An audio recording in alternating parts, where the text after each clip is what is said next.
देखो, जब हम कभी भी अपने ब्रेन के बारे में बात करते हैं तो ऐसा कोई ज़रूरी नहीं है कि ब्रेन हमारा हमेशा जो चीज़ देखे वो सही ही हो। कई बार इस पर हमने चर्चा भी आपसे करी है, कि जब आपका ब्रेन है कभी कभी आपको वो चीज़ दिखाता है जो चीज़ एग्जैक्टली होती नहीं, यानी ये हमें ही धोखा दे रहा होता है। हमेशा वो चीज़ सही है जो आप देख रहे हैं। इसका अंदाज़ा आप तभी लगा सकते हैं कि जब आप आइडेंटिफाई कर लें वो सही है या गलत है। एग्जाम्पल दैट, जैसे कि मान लीजिए हम अपने ब्रेन की सिचुएशन को बताने के लिए अभी आपके सामने कुछ कलर्स आएंगे, आपको सिर्फ कलर्स के नाम बताने, आपको सिर्फ कलर के क्या करना है, नाम बताना है। तो ब्रेन जो होता है वो हमारी कभी कभी ये भी होता है कि जो चीज़ होता है वो दिखता नहीं, जो दिखता है वो होता नहीं।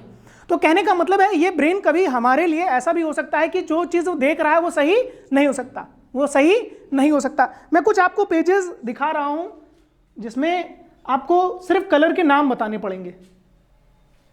Yellow, green, red, blue, white. आपको यकीन नहीं होगा कि आपने जितने भी कलर बताए सब गलत थे। आपने जितने भी कलर बताए सारे गलत थे। मैंने कलर के नाम पूछे थे, आपने पढ़ के बताया, आपने जो भी किया ना वो क्या किया, पढ़ के बताया। यही कह रहे हैं कि जो चीज मैंने कलर का नाम पूछा था ना, मैंने क्या किया था, कलर का नाम पूछा था, ना कि ये पूछा था कि क्या लिखा है। लेकिन एक चीज और भी मैं आपको बताता हूं, यहां पर फैक्ट समझिए।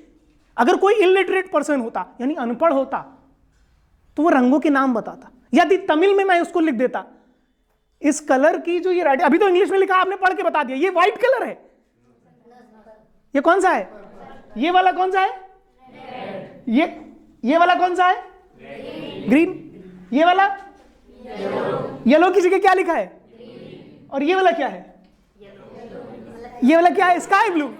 ये क्या है, स्काई ब्लू है, येलो पे लिखा हुआ है। वही मैं कह रहा था, जो दिखता है वो होता नहीं, और जो होता है वो दिखता है। पहला एक्सपेरिमेंट ये था कि हमारी ब्रेन की सिचुएशन, जरूरी नहीं जो चीज हम देख रहे हैं वो सही ही हो, वो चीज सही ही हो। तो ये था आज का पहला एक्सपेरिमेंट, जिसमें आपको ये पता चला कि ऐसा भी कुछ होता है। यानी कि इसलिए मैं कहता हूं एग्जाम में जब आप पेपर देने के लिए बैठते हैं तो पहले अच्छे से क्वेश्चन को रीड करिए, क्या करिए, रीड करिए, उसके बाद क्वेश्चन का आंसर देने का प्रयास करिए। शायद आपको थोड़ा सा मतलब ये एहसास हो रहा हो कि हाँ हमने गलती कर दी, हमने क्या कर दी, गलती। लेकिन एग्जैक्टली आपने गलती नहीं की, लेकिन आप क्या कर रहे हो, परमानेंटली इंग्लिश। यही मैं कह रहा हूं कि अगर आप तमिल में ये लिखा होता, गुजराती में लिखा होता, मराठी में लिखा होता, तो आप कलर के नाम बताते, ना कि क्या लिखा है वो नहीं बताते आप, फिर आप कलर के नाम बताते। और मैंने कहा था सिर्फ आपको कलर के क्या बताने हैं, नाम, सिर्फ कलर का नाम बताना है कि कलर का नाम क्या होगा। और आपने वो चीज बताई जो इस पर लिखा, जबकि इससे पहले मैं आपको दिखा चुका था कि हाँ इस पर क्या क्या कलर के नाम लिखे। तो ये लिखा आपका येलो कलर जरूर है, ठीक है, लिखने में ये आपका येलो कलर है, बट एग्जैक्टली ये क्या है, स्काई ब्लू कलर है। सेकेंड वाला का जो है ना वो एग्जैक्टली लिखा तो मतलब ग्रीन है, पर क्या ये ग्रीन है, कौन सा कलर है, येलो कलर है। फिर इसके बाद नेक्स्ट वाला, ये क्या है, ग्रीन, लेकिन लिखा क्या है, रेड लिखा है।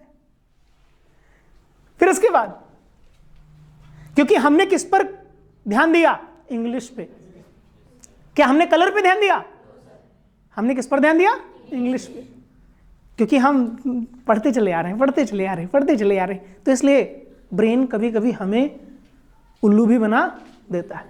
तो बनने का प्रयास मत करना, बनना भी मत, ठीक है। कहते हैं ना, राजा रानी 2 और आम लाए 3। बताओ, ना काटना है, ना छीलना है, ना कुछ करना है, कैसे खाएंगे। राजा रानी 2, राजा 1 और रानी कितनी है, 2 हैं। कुल तो 3 लोग हैं ना, और आम कितने लाए हैं, एक सबको दे देंगे,